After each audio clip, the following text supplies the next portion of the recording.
Hey, Alex Menga here. I decided to walk outside because I've been in that office all day doing your grading. I am so proud of you guys for how well you did on this exam, this midterm. You guys dug in, all of you did. Normally I get, oh, 5 or 10 students that decide they'll try and take 5 minutes and get it done. And it's always disappointing because I don't want to see you guys do that. But this time it looked like everybody dug in really hard on this thing. So, I mean, this is nothing different than what you guys have seen so far. I did throw a couple curveballs in there on purpose. I'll tell you about that in a minute. My job is to teach you and to leave you with different and additional understandings of what you came in with, right? So as an instructor, I got to be fair and equitable to you, and I definitely be in that. But I threw a couple curves in there just to see how you guys would react to them. All right, so what's the deal here? Well, number one, this company obviously could benefit from multiple different structures, but primarily you guys were on top of this. In terms of a good structure for these guys, it would be something functional, divisional, and a matrix. All right, so we're throwing that matrix on top because we're definitely going to have more than one decision maker out there with multiple locations, both onshore, offshore. And then we're also looking at different departments: sales, customer service, manufacturing, shipping, receiving, right? So we're going to be working with a lot of different players here to accomplish our customers' goals. We have to be fluid, we have to be efficient, we have to be effective. One of the things that came across that I wasn't happy with on some of the papers was centralized versus decentralized. Look, man, I'm going to tell you right now, centralized decision making is safer, less expensive, okay, but it's slow, and your customers are going to hate it in general. It's more consistent, but it's slow, and your people in the field are going to hate it. You've got to get to a point where you can decentralize your decision making and have the right accountabilities and rules in place to be able to do that. All right, so that's important. Let's see, what was a couple of things. So one of the things that several of you guys tripped up on is I was looking for you to create this thing, this company, this theoretical environment, and tell me how both decentralized and centralized decision making could happen in the same place. And darn it, several of you hit it, several of you missed it, but most of you actually, I think, hit this. And what we're looking at is, hey, the less higher stakes, simple decisions, we can let sales and customer service have that. They can do that. Discounts, a little bit of shipping improvement, free shipping versus not. We can trust our sales reps to that.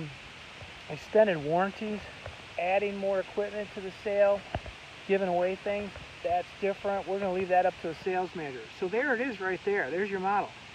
You've got decentralized at a certain level, and then you're centralized at another level, and you're really killing two birds with one stone with that because you're able to be flexible, you're able to be responsive, and you're not putting yourself in too big a harm's way. All right, so that's what I was looking for there. A lot of you reiterated and redefined the problem over and over again.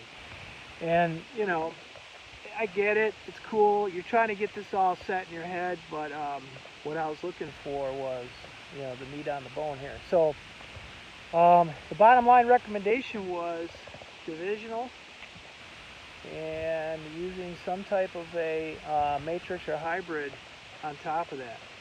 All right, now where did I throw the curve in at? Well, obviously, I had one attachment that showed you structures, so I was putting that in your head. You guys did a great job doing illustrations for me. Love you guys that did that. Awesome. Some of you guys, I just told you, it's beautiful work. But the MBO, the MBO and the 360, 365 eval. Okay, look, I was gonna put those on there for you, and then I thought, you know, let's say I forgot, which I didn't. I made a decision not to. I had to make a decision at that point. Okay, how important is this to me? So in the process of making the exam, I thought, man, am I holding them to too high of a standard to lace this in and do this without a lot of lecture or discussion on it?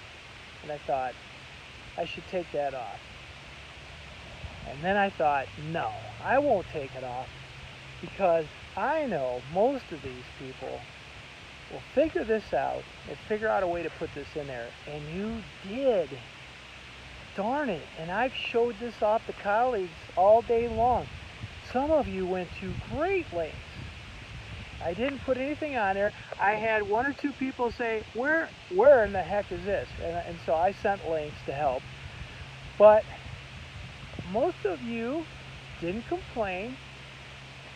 You handled the ambiguity, which is part of the outcomes of this class. To be able to handle ambiguity, you handled the ambiguity, ran with it, scored points. Love ya. All right. Did I take away points for it? No. If it wasn't even mentioned, I didn't take away any points, so that's fair. But I wanted to see those of you guys who would put some of that on there, and I appreciate the hard work. All right, we're gonna have a opportunity to make up. I don't know. What do you guys think? What's a good evaluation for Prof Manga work? Let's say 20 points. You do your evaluation. You take a screen pick shot of it, load it in the Blackboard. I'll give you 20 points extra credit. Fair? All right. So, like I told you guys in the beginning of the class, it's hard not to get an A in this class. I think, right? Some of you have learned a lot. Some of you probably hate me. But from the feedback I'm getting, it's about typical. I think you guys learned something. Man, we had a short semester. I really don't want to teach this in this short a semester again. We blew out the final exam, so happy summer to you. All right, so that's it, man. Get that Covey stuff done. It's an easy 100 points. If you haven't gotten that book or having a struggle getting that book, we can get stuff online for you. All right, I don't want to make that any more harder than what it has to be. This is a really simple assignment. All right, have a great day.